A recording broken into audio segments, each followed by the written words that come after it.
Si un de tes proches est en fin de vie, qu'il habite près de Châteauguay, ce n'est pas possible pour lui de finir sa vie paisiblement près de chez lui dans une maison de soins palliatifs.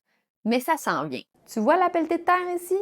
Ça peut sembler banal, mais c'est celle de la maison de soins palliatifs de la Fondation Gisèle Faubert à Mercier. Et c'est le symbole de l'aboutissement de plus de 10 ans de travail. Le nombre d'heures de travail qu'il y a dans l'arrivée de ce moment-là aujourd'hui, c'est énorme. Et puis on peut remonter en arrière, on remonte jusqu'à l'idée, quand l'idée est venue, et puis c'est aux enfants de Mme Gisèle Faubert, Dominique et Louis, qui ont accompagné Mme Faubert dans les derniers instants de sa vie. Quand Gisèle Faubert est décédée en 2014, ses enfants ont réalisé qu'il n'y avait pas de maison de soins palliatifs à proximité. Ils avaient dû se déplacer jusqu'à Hudson à l'époque. Et ils ont réalisé qu'en fait, c'est un service qui manquait dans la région. Si ça a été aussi long avant que la construction démarre, c'est entre autres parce qu'au Québec, la totalité du montant du coût de la construction de la maison et des coûts d'exploitation doivent être financés par des campagnes de financement et des dons.